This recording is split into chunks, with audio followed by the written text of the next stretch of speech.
Salam dostlar, hər birinizi kanalımda xoş gördüm. Ümid edirəm ki, hər biriniz çox yaxşısınız. Dəftər qələminizi götürün, ekrana yaxın əyləşin. Bugün sizlərlə alman dilində sağollaşma ifadələrini öyrənəcəyik.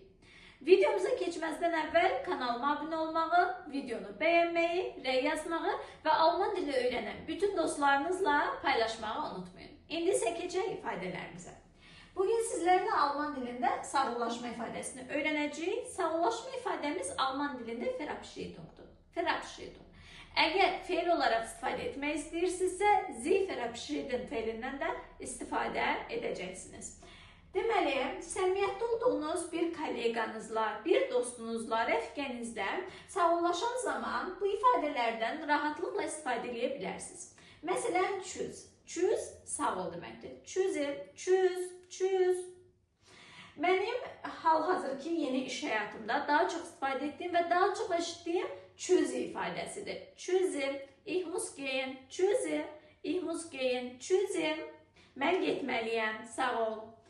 Daha sonra çay ifadəsi var ki, bu da sağollaşma ifadələrindəndir. Ciao. Bis bald, yəni tezliklə görüşərik. Bis bald tezliklə görüşərik. Bis später, daha sonra görüşərik mənasındadır. Buradan da bir şey nəzərinizə çatdırım ki, əgər sözləri oxunuşunda problem yaşayırsınızsa, bizim ən birinci və ya ikinci videomuzda əlifbalar və hərf birləşmələri haqqında məlumat var. Mütləq şəkildə əlifbiyə və hərf birləşmələrinə nəzər etməyinizi tövsiyə edirəm. Bis später. Daha sonra mach's gut ifadəsi var ki, yəni özünə yaxşı bax mənasındadır. Mach's gut. Belə.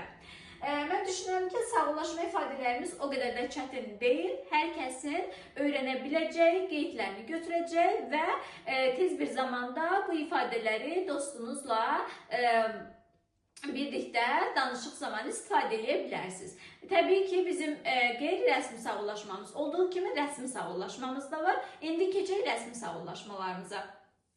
Rəsmi sağollaşmalardan davam edirik. Auf Wiedersehen ifadəsi bir insanla görüş zamanı, yəni bir insanla üz-üzəsinizsə və onunla görüşmüsünüzsə, sağollaşma zamanı Auf Wiedersehen dersin. Auf Wiedersehen.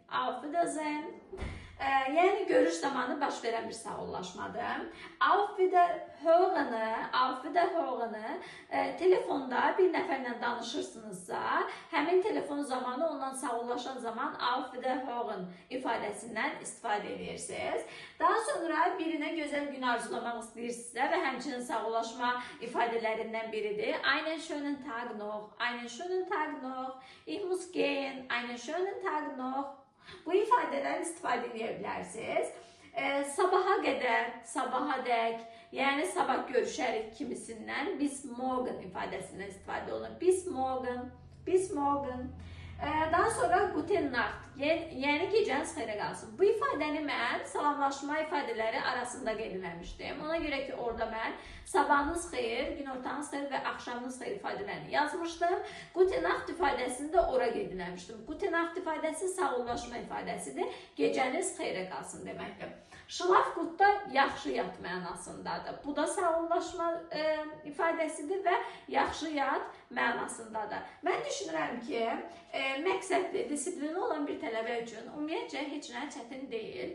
Və bir şey qeyd edeyim ki, ümumiyyətcə hər bir şeyin başlanğıcı çətin olur. Yetər ki, ona disiplinli, motivasiyalı, iradəli, dözümlü və bu səbrin sonunun gözəl bir uğura çıxacağına inanaraq addımlamaqdır. Və bu addımlar zamanı siz təbii ki, söhbət alman dili dərsindən gedir. Alman dilini öyrənən zaman siz müəyyən bir çətinliklərlə də qarşılaşa bilərsiniz. Məqsəd isə səbirli olun və səbrinin arxasının gözəl bir sonluqla bitəcəyinə inanaraq davam etməkdir.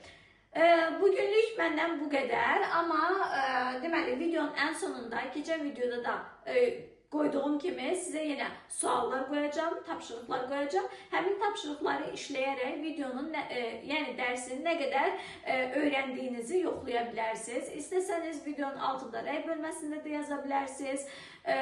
İstəsəniz özünüz üçün qeydlər götürə bilərsiniz. Mənim sadəcə sizə deməyim, bir şey öyrənən zaman səbirsiz qəti olmayın. Səbir uğurun açarıdır. Ona görə də hər zaman bir şeyə səbirlə davam edin. Məndən bu qədər. Növbəti videolarda görüşmək ümidi ilə hələlik.